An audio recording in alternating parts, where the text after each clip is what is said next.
The villagers gather with worried faces as they plead for help. They explain that enormous mushrooms have suddenly begun appearing in the nearby forest. With each passing day, more of these strange growths rise from the earth, and their size only continues to increase. The mushrooms release thick clouds of strange spores into the air, and the villagers believe that if nothing is done soon, the entire area will be overwhelmed. They fear that they will be buried or crushed under the weight of these massive fungi, so they beg desperately for assistance. Togius listens to their words and acknowledges the gravity of the situation. She prepares to respond, but before she can, Ichi interrupts with loud exclamations as he stares at the towering mushrooms. He mutters to himself while observing them, even remarking on how many people might be fed from the cap or stem of a single mushroom. His casual behavior unsettles the villagers, who panic when they notice how close he is standing to the dangerous growths. Togius immediately reacts by using her ability to pull him back to safety, scolding him for his reckless confidence. She remarks that every moment spent with him proves how crude and careless he is. She reminds him that this is not merely a matter of curiosity but a contest of great importance. The outcome will determine his future. If he manages to claim the mushroom magic before she does, then he will be recognized as the first male witch in history and gain acceptance into the Mantinal Witches Association. However, if she secures the magic before him, then he will be sent without choice to the Mantinal Magic School for Girls, where he will be registered at the association's research facility. His entire path forward rests on the result of this contest, and she makes it clear that he must be ready to face that burden. While she speaks with severity, Ichi appears almost distracted, as if he is only just learning about these conditions for the first time. His thoughts seem to drift back to the idea of hunting giant mushrooms, and he realizes that someone must have neglected to share the full details with him. Komugi, standing beside them, explains that she considered it faster and more effective to bring him directly to the site of the phenomenon rather than waste time with lengthy explanations beforehand. Togius continues with cold determination, making it clear that if Ichi loses the contest and is transferred into the Mantinal Magic School for Girls, she will personally take charge of his education. She declares that every single day, for 12 long hours, she will hammer into him the most basic foundations of spell casting, the long and often tiresome history of magic, and every other essential subject that forms the backbone of a proper witch's training. She insists that under her strict guidance and relentless schedule, 3 years will be more than enough to break his stubbornness and rebuild him into what she considers a perfectly respectable witch. Ichi, on the other hand, immediately responds with frustration. He asks when in such a schedule he will be allowed to hunt or fish, only to be told that such things will have no place in his life once he is bound to school. This answer makes him erupt in refusal. He exclaims that he has absolute confidence in his inability to sit still for even 5 minutes, let alone years, and claims that feral children like him belong in the wild woods, not in classrooms or libraries. With complete conviction, he declares that he will learn magic from Komugi instead, believing she can teach him in a way that does not suffocate him. Togius, however, sharply corrects him. She reminds him that within the contest, advice and assistance from team members is permissible, and that Descaras will be allowed to offer guidance as well. But the final acquisition of the mushroom magic itself can only be done by either her or Ichi. No one else is allowed to interfere. Ichi, without hesitation, accepts these terms.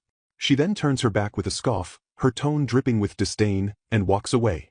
As she leaves, she remarks that he should savor these last fleeting days of freedom because she intends to prove to the world just how unworthy and insufficient he is as a witch. Yet, as she strides forward with certainty, Descaras notices something and calls after her, trying to remind her that she is actually walking in the opposite direction of the giant mushrooms. Despite this, Togius continues without the slightest reaction, pretending not to hear. Descaras mutters to himself with a sigh that she is still as hopeless with directions as she was during their days at school. Komugi, meanwhile, turns her worried gaze toward Ichi and asks what they are supposed to do when their opponent in this contest is Togius herself, who is renowned for her skill and sharpness. Ichi answers in a calm yet steady tone, explaining that hunting is usually a one-on-one struggle between hunter and prey, but it is not unusual for 2 hunters to chase the same target. In such situations, if the prey claims the life of one hunter, the remaining hunter simply inherits the hunt and continues it alone. With pride and complete confidence, he adds that there is no chance he will ever be outdone while on a hunt. Komugi cannot help but feel a sudden pang of sympathy for Togius after hearing such unwavering certainty in his words. Ichi goes further and boldly declares himself an expert in mushroom hunting, boasting that he has all the skills necessary to claim victory. Descaras, standing nearby, urges him with seriousness that if this is truly the case, then he had better give everything he has in this challenge. As Ichi prepares to follow after Togius, someone unexpected passes by. A tall figure wearing a large-brimmed hat and holding a walking staff moves among the villagers. Ichi and the stranger lock eyes for the briefest of moments, an exchange of glances that carries a silent weight. But before anything more can happen, Komugi calls out toward the mysterious figure.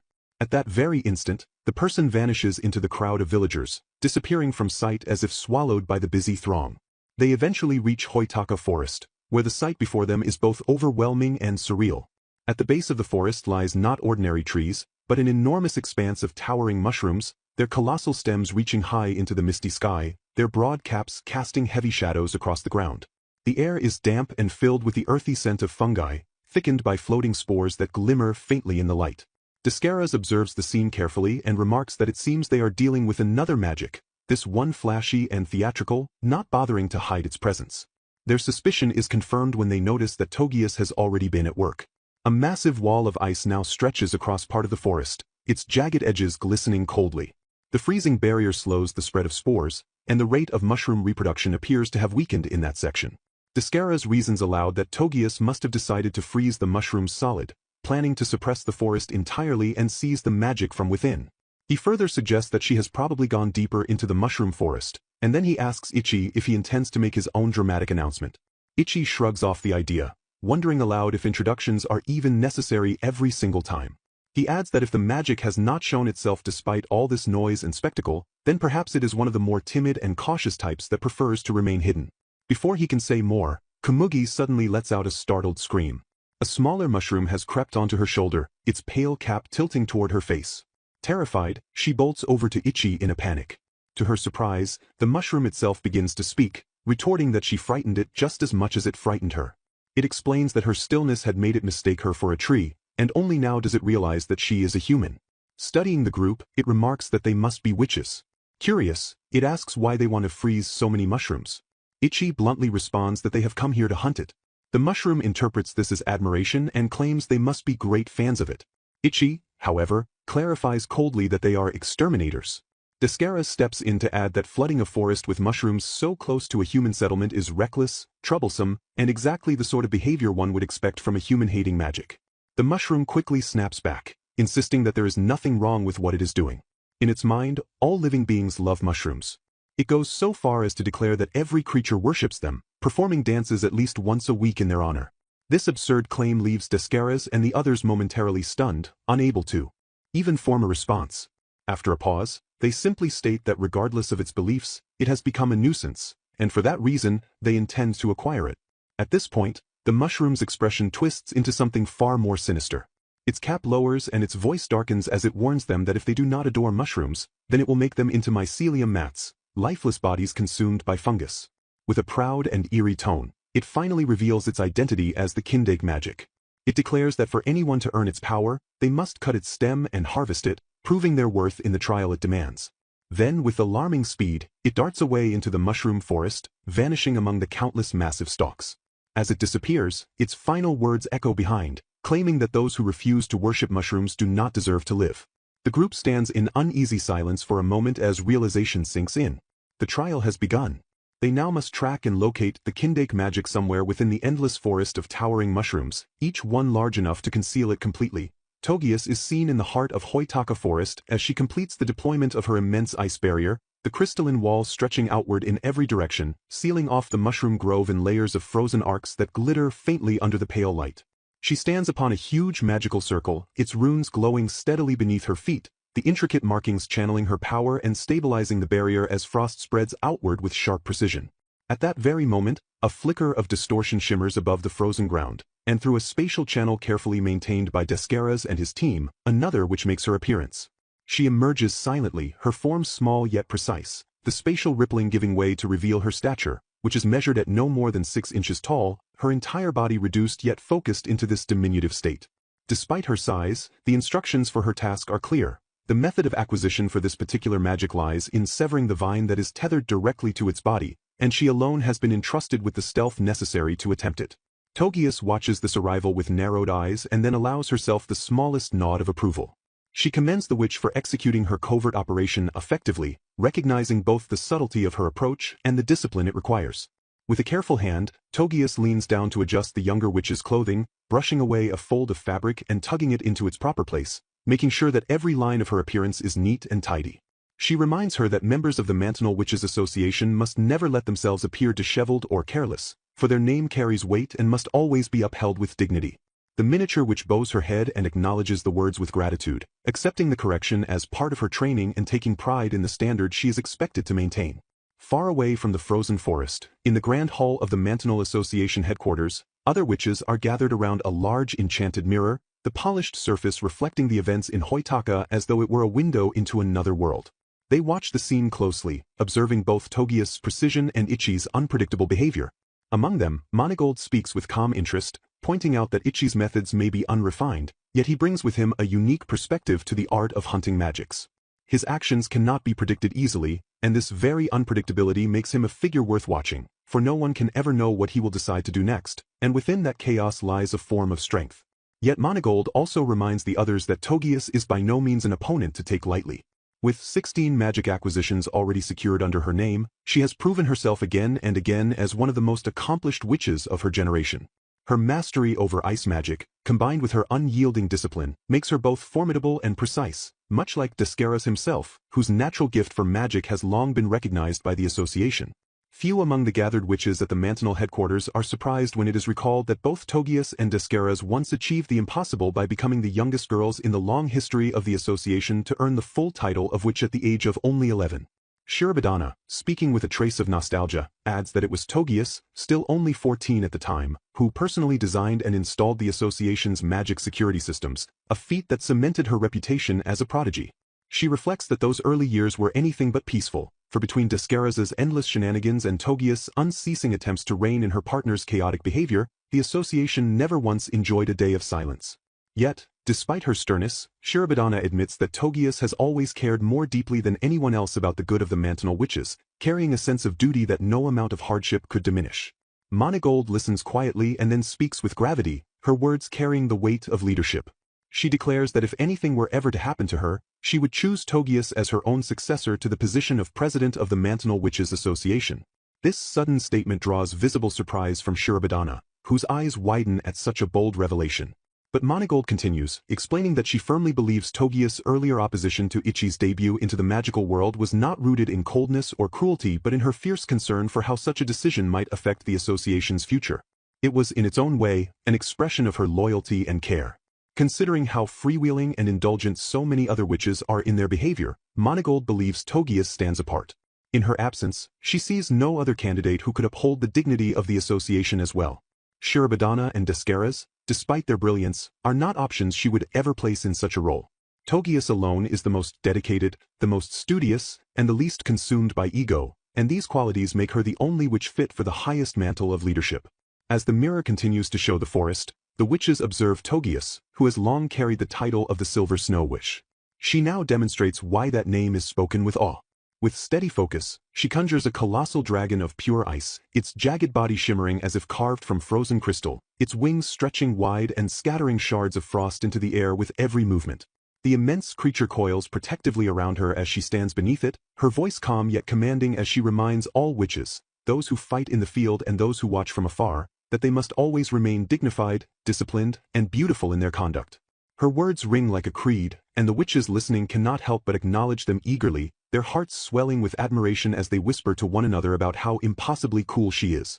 Manigold adds her own reflection, reminding the younger witches that though Togius is known to be a strict and uncompromising teacher, those who endure her lessons faithfully always come to understand that beneath her sternness lies care. Her students, she insists, do not merely respect her but come to truly love her for the strength she helps them discover in themselves. In the mirror, the Silver Snow Witch raises her arm, and the dragon moves with terrifying grace. Its maw opens wide, and from within, a storm of freezing magic bursts forth. Waves of ice pour into the mushroom forest, spreading across the ground and climbing up the towering stalks, locking them into crystal prisons of frost. With unwavering determination, Togius declares her intent to freeze every last inch of the forest until not a single mushroom is left unfrozen, proving once again why her name inspires both fear and admiration wherever it is spoken. As the mirror continues to broadcast the scene from Hoitaka Forest, Shirobadana leans forward, her expression marked with curiosity rather than doubt. She admits, almost to herself, that she cannot help but wonder how Ichi intends to counter such overwhelming force, for Togius' ice dragon is a spectacle that very few witches in the association could ever hope to match. Her question carries no malice but a genuine interest, as if she is intrigued to see whether Ichi will crumble under the Silver Snow Witch's display of power or somehow find a path entirely different from what any of them might expect. Within the frozen forest itself, the Kindake magic trembles in growing fear. Its wide eyes dart about as it sees countless mushrooms, its children, its shelter, and its army, slowly being locked into blocks of glistening ice. The once living forest is turning into a frozen graveyard, each stalk encased in frost, each spore silenced under the cold weight of Togias magic. The magic realizes with terror that it has fewer and fewer places left to hide, and soon it may have nowhere at all. Yet more than the ice, it begins to worry about Ichi. In its mind, witches are supposed to behave in a certain way, launching enormous and flashy spells, drowning their enemies in magical storms, overwhelming them with spectacles of power. That is what it has learned to expect and prepare for. But Ichi is different. No matter how far it runs or how carefully it hides itself within the towering stems, Ichi always seems to find it, appearing before it as if guided by some unseen instinct. The Kindake magic shudders with confusion and whispers inwardly to itself, wondering who Ichi really is, and why his approach to the hunt feels so alien compared to the witches it has faced before. At that moment, Ichi steps from the frozen mist, his presence sharp and unwavering, his eyes locked on the trembling magic. There is no hesitation in him, no grand display of power, only the primal certainty of a hunter who has already chosen his prey. With an intense gaze that cuts through the frosted air, he declares his intent in the simplest of terms, stating that tonight they will be eating mushroom soup. In this world, mushroom hunting is not a pleasant stroll through shaded woods but the most dangerous walk one could ever take. The forest floor is littered with fungi that hold death in their roots and caps. There are mushrooms that, with only a single touch, inflame the skin into angry red blisters, and others that release spores so potent that one breath is enough to choke the lungs and collapse the chest. It is a place where ignorance is fatal, for the one who reaches out and grabs a mushroom without knowledge or care may find themselves dying before they even realize what has happened. Ichi knows this truth better than most. He admits, with the raw honesty of a survivor, that he nearly lost his life a dozen times before Minakata, his teacher, drilled into him the art of distinguishing safe mushrooms from poisonous ones. It was Minakata who taught him that the difference between life and death lies not in bravery but in preparation. The body must be shielded at all times, arms, legs, eyes, and mouth, because the spores drift unseen and the danger clings silently. Stomping around or thrashing carelessly near mushrooms is not only reckless but a death sentence, for it stirs up clouds of invisible poison. Meanwhile, in the frozen reaches of Hoitaka Forest, several witches who had been assisting Togia stumble and falter, pale and trembling. They apologized to her in weak voices, explaining that they had maintained a protective barrier, but even that failed to shield them completely. Their arms and legs show patches of irritation, red and inflamed, and nausea twists their stomachs while dizziness clouds their vision. Togias frowns sharply as she takes this in, her mind already analyzing. She tells them to stop forcing themselves and focus instead on healing, for if spores are strong enough to slip past standard protective spells, then the magic they face is far more dangerous than she had first calculated. Her thoughts are interrupted when, without warning, a cluster of poisonous mushrooms sprouts directly on her shoulder, their caps opening like grotesque flowers. Without hesitation, she channels her magic, and a wave of frost surges forth. The mushrooms freeze instantly, the ice creeping across their fragile bodies until they shatter into brittle shards. Togias narrows her eyes, her patience exhausted. In that moment, she decides that she is finished with restraint. The magic cannot be toyed with, bargained with, or cornered slowly. It must be taken down in one decisive strike, and it must be done quickly. Ichi, watching with the sharp eyes of a hunter, agrees without hesitation. His gaze sweeps the forest floor, trained by countless hunts. He notes the damp nooks at the bases of the massive stalks, the hidden pockets of moisture where mushrooms naturally flourish. These are the places the magic is most likely to slip into, for they offer both cover and nourishment. With this knowledge, tracking it down will not be especially difficult for him. The real challenge lies in speed and timing. The magic is quick, darting from one hiding place to another, while the witches, burdened by the weight of protective gear, cannot move freely enough to give chase. That means only one conclusion: they must set a trap. Ichi straightens, his expression hard but determined, and he turns to Togias. He tells her firmly that there is something specific he needs her to do. Meanwhile, the Kindake magic staggers weakly through the damp forest, its breath coming in ragged pants. It mutters to itself in frustration. Yes, it craves followers, hordes of them even, but not the kind of relentless stalker that Ichi has proven to be. The thought gnaws at it. Are all humans like this, obsessively hounding prey until there is no escape? Shaking from exhaustion, it tells itself it must find shelter, a place both soft and safe, a bed of mushrooms where it can finally rest. Its wandering gaze drifts across the shadowed grove until it spots Komugi. She crouches low, her figure still and disguised, blending with the mushrooms around her. To the Kindake magic, she seems perfect, soft, harmless, covered in fungi-like camouflage. Drawn by the illusion of safety, it waddles closer, admiration filling its tired eyes. The moment it climbs onto her shoulder, ready to curl up and sleep, Komugi's disguise shatters as she cries out sharply for Ichi. The call triggers everything into motion. Ichi reacts instantly, his boots igniting with a surge of energy as the leg boosters propel him forward. There is no time for hesitation, no margin for error. This is their single chance, one strike that must land. He becomes a blur across the mushroom-laden floor, body coiled with explosive speed, lunging directly toward the Kindake magic trapped on Komugi's shoulder. But then, he freezes mid-motion. A wave of killing intent slams into him like a blade across the spine, cold and suffocating. His instincts scream in warning. At the same time, elsewhere in the grove, Togius summons a monstrous beast of ice and shadow, its vast jaws opening to swallow entire clusters of mushrooms. She declares with grim finality that the Kindake magic belongs to her, commanding the beast to consume and freeze it whole. Ichi, however, no longer sees the Kindake magic. His focus sharpens on the forest itself, on the pulse of bloodlust that chills him deeper than any ice. He pivots sharply, ignoring the prey Komugi has pinned, and instead dashes through the thick of the mushroom grove. His eyes narrow on a shadowy figure half hidden beneath a wide-brimmed hat, a staff already raised defensively. Without hesitation, Ichi hurls his dagger in a blur of steel, testing the figure's guard. The strike is met with a ringing clash as the staff rises to block, sparks flashing in the gloom. In that instant, Ichi's suspicion is confirmed. The oppressive bloodlust, the suffocating aura, the unmistakable presence. This is a magic. The magic calls out to Uraro, and Uraro suddenly appears, resting on Ichi's shoulder. The magic demands to know what is happening, and Uraro, with visible unease, makes it clear that it is not some trick or game of his. The magic reacts with scorn and condemns the situation as deplorable. Ichi observes Uraro's tense expression and realizes that Uraro knows this magic.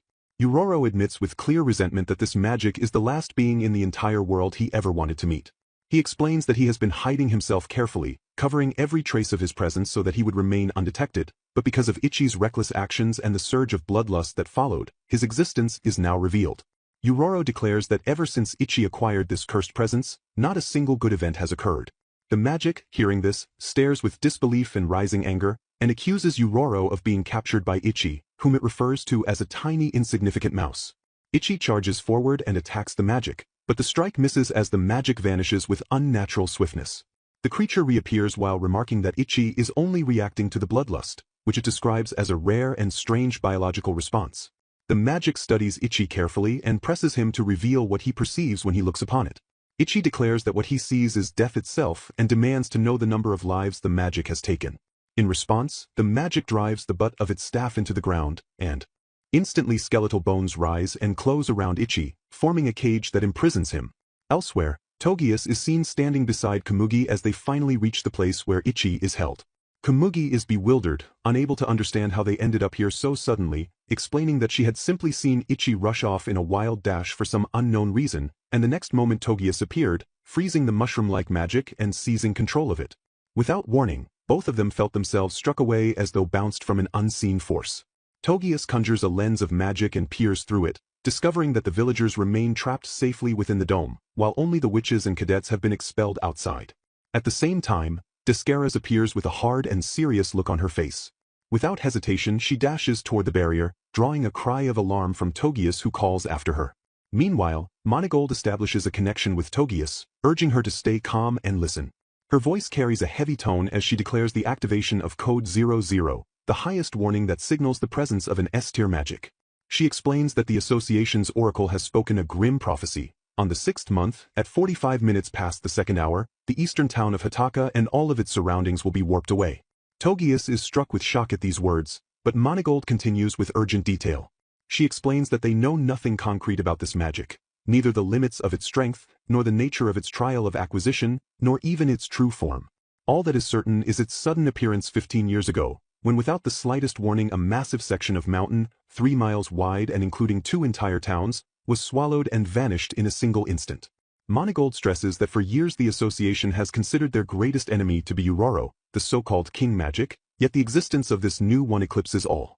She describes that this magic possesses the terrifying ability to carve away and twist entire pieces of the world, and so it has been named the World Hater Magic. The one they now realize is the God Magic. The creature itself confirms this by recalling Ichi's earlier words. It states that Ichi spoke incorrectly when he asked how many people it had killed. The true question, it claims, should have been how many people it is going to kill. Uroro appears tense as it warns Ichi to activate its power immediately, knowing that the World Hater Magic is far too dangerous to take lightly. It makes clear that they must escape as quickly as possible, because a single mistake could cause the magic to unleash its force and vaporize both of them instantly. The only chance for survival is to flee before something or someone triggers the destructive power. Despite the urgent warning, Ichi refuses to follow that advice. Instead, he steps forward with unwavering confidence and calls out to the magic itself. He declares his name boldly, identifying himself as Ichi the Witch, and announces his intention to hunt the creature, standing firm as if challenging the magic to prepare itself for battle. Chapter 16. The World Hater Magic observes Ichi carefully and remarks on the unusual fact that he is a male witch, a rarity that only deepens the creature's curiosity. Uroro, however, reacts with frustration and scolds Ichi for his reckless behavior, then attempts to calm the situation by assuring the World Hater Magic that he will personally take care of Ichi if only they are allowed to leave. The World Hater Magic dismisses the plea as meaningless and tells Uroro that if he truly wishes to avoid being erased, then he should remove himself immediately, because the ritual of destruction is about to begin. With a heavy stamp of his staff against the ground, the World Hater Magic summons multiple lancemen, strange warriors with wings that descend into the battlefield in terrifying numbers. He commands them to advance, and Uroro, watching with dread, recognizes them as creatures that warp out everything they touch, describing their approach as a moving line of death. The villagers, caught within the dome, try desperately to flee when they see the winged monsters approaching, but their horror grows when they realize they cannot escape through the barrier that traps them inside. Panic spreads among them as they cry out for help, their hands striking uselessly against the walls of the invisible prison. Uroro notices this unfolding terror and immediately understands that the villagers are aware of their impending doom. With growing urgency, he warns Ichi that the advancing lancemen are far too dangerous and that, at this pace, everyone inside will be annihilated. He begs Ichi to activate his power so that they can escape before it is too late. Ichi responds in his own way, summoning Uroro's strength and triggering the transformation. Energy flows violently as Uroro's power is awakened, reshaping Ichi into his battle form. The World Hater Magic watches this and assumes that Ichi intends to flee at last, but Ichi makes it clear through his actions that he has no intention of running. He reveals his conviction that he has never once entered a hunt while believing he could not possibly die. To him, it never matters whether the prey is a rabbit, a wolf, or any other vicious beast, because when life is measured against life, death has no size or weight. In that moment, what truly exists is only the pure, overwhelming desire to kill. As he recalls the earlier moment when his eyes first met those of the World Hater Magic, he remembers how his heart had leapt with a wild surge of exhilaration. With that same fierce excitement, he expresses his thrill at facing such a foe, proclaiming through his stance and expression that the magics are always creatures that astonish him, colossal beings that are challenging, alien, and unlike anything he has ever encountered before. For Ichi, there is no greater or more exhilarating hunt than the one before him now. With his resolve blazing, he unleashes the Uroro amplification known as Uruwashi. At once, a gigantic fish appears in the sky, its vast body casting a shadow over the battlefield, and with it come countless others of its kind.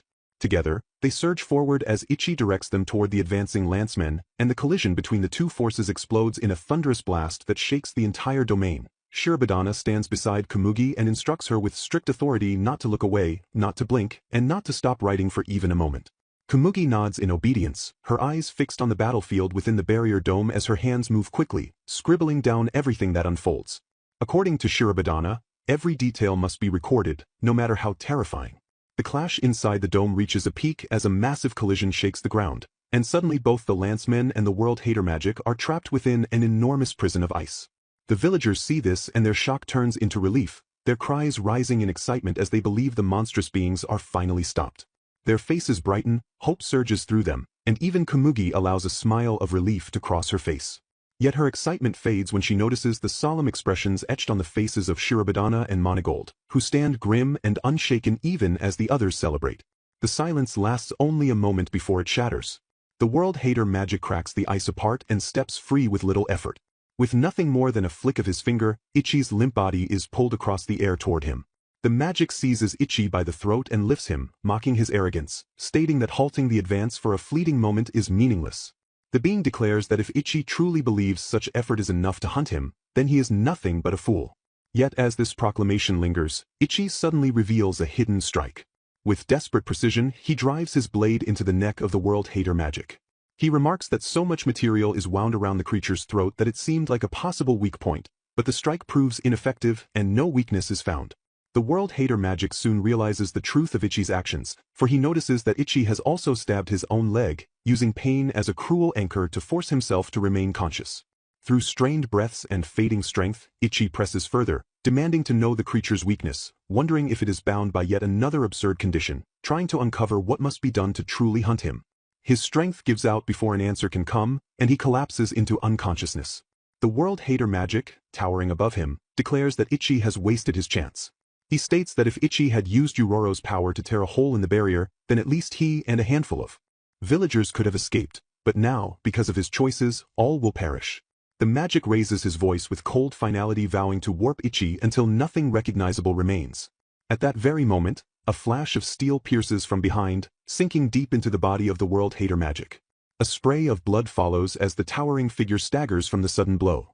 The attack is revealed to be the strike of Descaras, who emerges in defiance and seizes Ichi from the magic's grasp. With unwavering determination, she declares that the only one falling here will be the magic himself. Her eyes blaze with fury as she condemns him as nothing more than an insane and grotesque excuse for a magic. The world hater magic, wounded and reeling, demands to know who she is, but Descaras glares back with burning confidence, announcing herself as the gifted fighter admired by all. Descaras, as her aura radiates strength and defiance against the monstrous enemy.